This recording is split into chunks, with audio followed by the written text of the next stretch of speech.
Hello, I figured out voice finally. Turns out I had to click two buttons. I know, very hard. Anyway, this is going to be a start of a series of perhaps a few videos. Don't know how many, but just a few. And the series, I'm going to be brutally honestly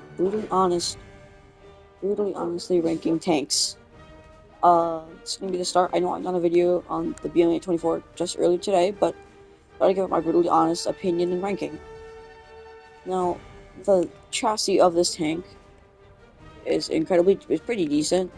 Not the best armor, with only 15 millimeters at your front plate, which can easily be pinned by 20 mil, but 35 millimeters for your front plate here, and your lower plate, also 35.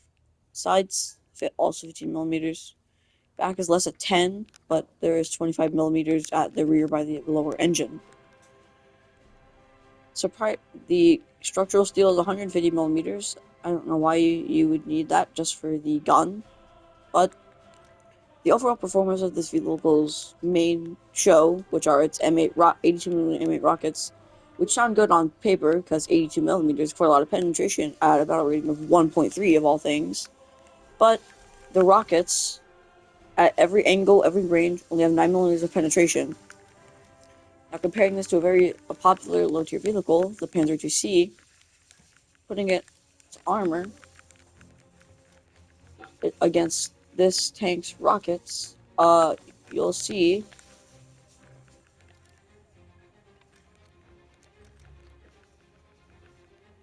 you'll see that from the front,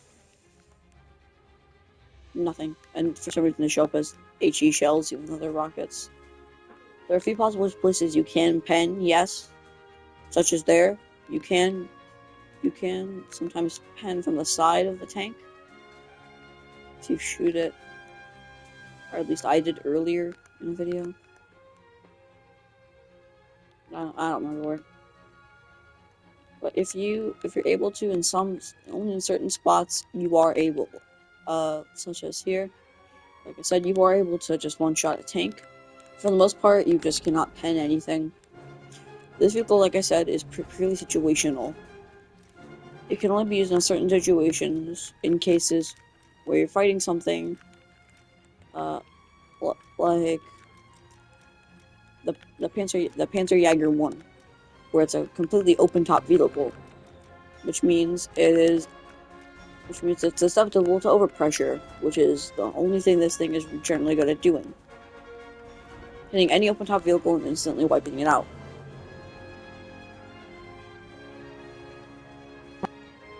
That's unplugging, but in any other way, this tank is just generally not that great of a vehicle. Yes, it is decent at its job, because a lot of tanks at the battle rating of 1.3 are open top, like the Flak Panzer 38, the SDK Z251/9, and plenty of others that I do not need to list for because there's plenty of them. But overall, it's just not that great. Yes, it does have decent speed, but it's just not that great of a vehicle overall. As its main and only weapon, this thing does not get a machine gun. This is its main and only weapon. Is not generally effective at its job of destroying tanks. As that's what this is, a tank destroyer. It can it can destroy open top vehicles, which are plenty of, which is the only thing it's decent for. But there's plenty of other premiums you could buy that are better. As much as they're more expensive, you could buy things like the T-35, or the Panzer, or the New Fahrzeug, or the Rogo, or the GI shotgun, or even the M13/40 Series 2.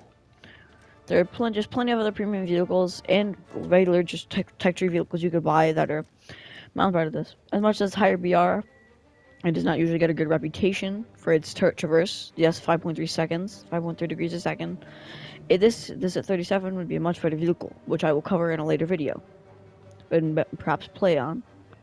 But overall, final ranking of this tank out of 10 is going to be a 4. Only reason I give it points, 2 points for general speed, and 2 points since its weapons are barely functional, but if you get something in a good position, like a martyr, yes, I did encounter a martyr somehow at this BR, But or a martyr or anything of that sort that's open top, you can easily with one rocket overpressure and destroy the entire vehicle, which is pretty fun to do. But there are other, like I said, other vehicles that are plenty better than this. So, would I recommend buying this? Only if you want to.